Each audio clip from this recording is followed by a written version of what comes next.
رب اشرح لي صدري ويسر لي امري واحلل عقدة من لساني يفقهوا قولي. اللهم ربنا الهمنا رشدنا واعذنا من شرور انفسنا. اللهم ارحمنا بالقرآن العظيم. اللهم اجعله لنا اماما ونورا وهدى ورحمة.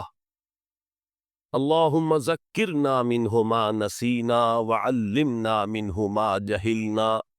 وارزقنا تلاوته آناء الليل وآناء النهار واجعله لنا حجة يا رب العالمین آمین۔ اس وقت یہ ہے کہ اصل نماز یہی ہے، یہ سورہ فاتحہ۔ چنانچہ میں آپ کو حدیث سنا رہا ہوں جو صحیح بخاری میں بھی ہے، صحیح مسلم میں بھی ہے، جامع ترمذی میں بھی ہے، سنن ابی داود میں بھی ہے، سنن نسائی میں بھی ہے، اور بہت سی کتابوں میں موجود ہے۔ اور یہ عن عبادہ بن صامت رضی اللہ تعالی عنہ، حضرت عبادہ بن صامت سے ہے مرفوعا کہ حضور نے فرمایا لا صلاۃ لمن لم یقرأ بفاتحۃ الکتاب، اس شخص کی کوئی نماز نہیں ہے جس نے کہ سورہ فاتحہ کی تلاوت نہیں کی۔ اب اس سے ہمارے ہاں ایک بڑا اختلاف پیدا ہوا، وہ نوٹ کر لیجیے۔ ایک رائے یہ ہے آپ اگر علیحدہ نماز پڑھ رہے تو ظاہر بات ہے کہ آپ کو ہر رکعت میں خود پڑھنی ہی پڑھنی ہے سورہ فاتحہ۔ جب باجماعت پڑھ رہے ہیں اب کیا شکل ہو، امام پڑھ رہا ہے سورہ فاتحہ تو کیا مقتدی کو بھی پڑھنی چاہیے؟ اس حدیث میں جو الفاظ کی شدت ہے اس کی بنا پر رجحان یہ ہوتا ہے کہ یقیناً اس صورت میں ہر شخص کو لا صلاۃ لمن لم یقرأ بفاتحۃ الکتاب، جس نے کہ فاتحہ کی تلاوت نہیں کی، قرات نہیں کی، ان کی کوئی نماز ہی نہیں۔ تو یہ موقف ہے امام شافعی کا، یہی مسلک ہے ہمارے اہل حدیث بھائیوں کا کہ آپ چاہے اکیلے نماز پڑھ رہے ہو، چاہے امام کے پیچھے پڑھ رہے ہو، اور چاہے امام جو ہے وہ جہری رکعت پڑھا رہا ہے اور چاہے سری رکعت پڑھا رہا ہے۔ خاموشی والی رکعت سورہ، آپ کو معلوم ہے کہ اس نماز جو زور اور عصر کی ہے تو چاروں رکعتیں جو ہے وہ سری ہے، مغرب کے اندر آ کر دو جہری ہیں ایک سری ہے، عشاء میں آ کر دو جاری ہیں دو سری ہیں، سورہ اور نماز فجر کے اندر دونوں جو ہیں وہ جہری ہے۔ تو چاہے جہری ہو چاہے سری ہو، آپ کو بھی لازماً جو مقتدی ہے اسے بھی سورہ فاتحہ پڑھنی ہوگی۔ اب اس کے لیے انہوں نے یہ طریقہ جو ہے تلقین کیا ہے کہ امام تیزی سے نہ پڑھے، رک رک کر پڑھے الحمدللہ رب العالمین، اس کے بعد اتنا وقفہ دے دے کہ جو مقتدی ہے وہ بھی کہہ لے اپنے دل میں یا اب پڑھ لے الحمدللہ رب العالمین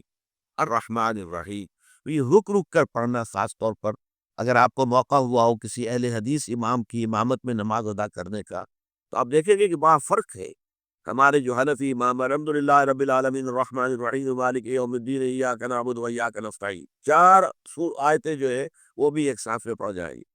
لیکن یہ کہ عام طور پر جو اہل حدیث حضرات ہیں وہ رک رک کر ٹھہر ٹھہر کر پڑھتے ہیں، ترتیل کے انداز میں پڑھتے ہیں۔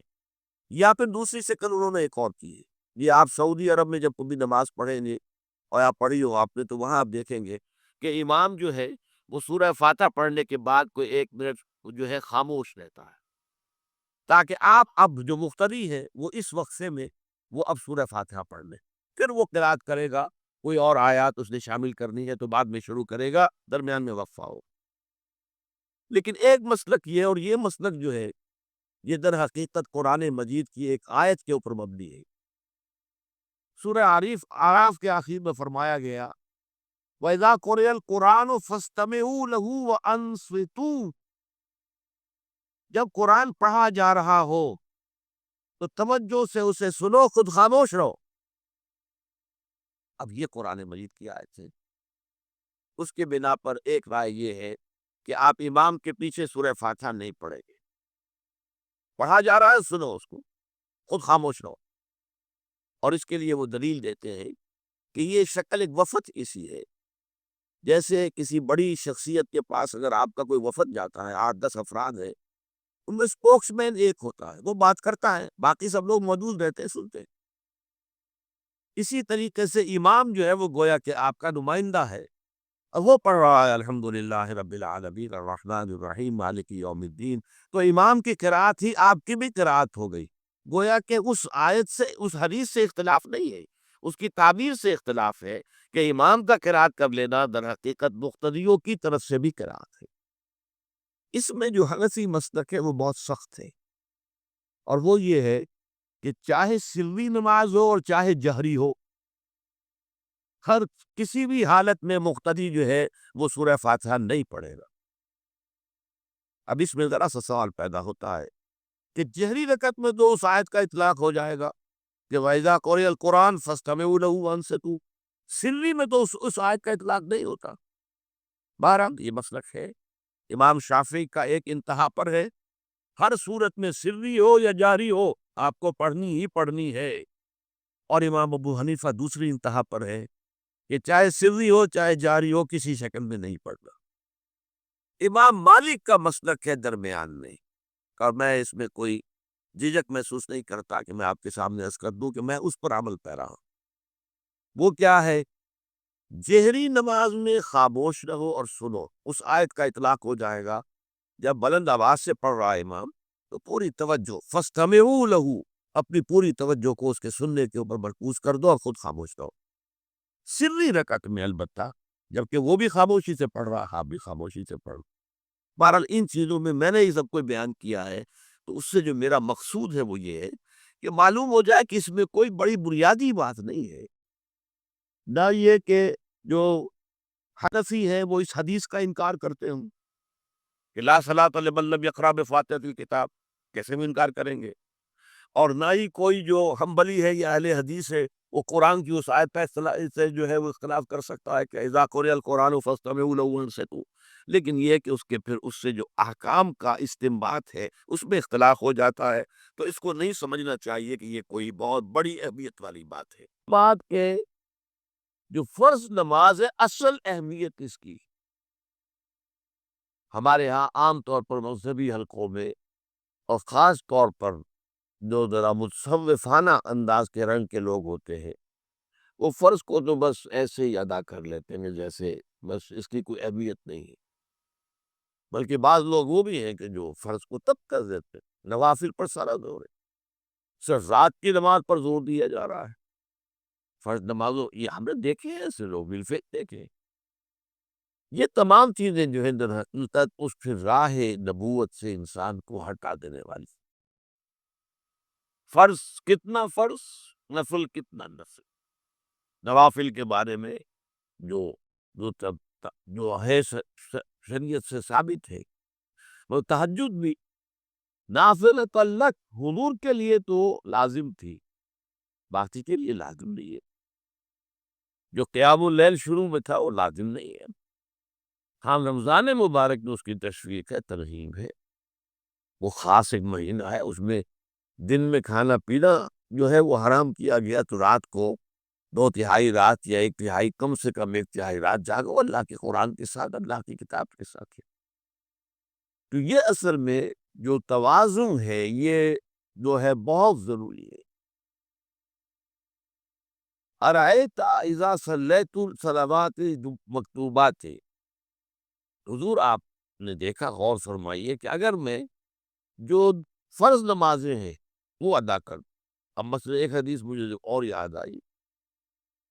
فرض نماز کی اہمیت کو بیان کرنے کی حضور نے فرمایا جس شخص نے عشاء کی نماز بھی جماعت کے ساتھ ادا کی اور پھر فجر کی نماز بھی جماعت کے ساتھ ادا کی، اس کے لیے پوری رات کا قیام رکھ دیا جائے۔ فرض کی یہ اہمیت، اذا صلیت المکتوبات صلوات المکتوبات وصمت رمضان،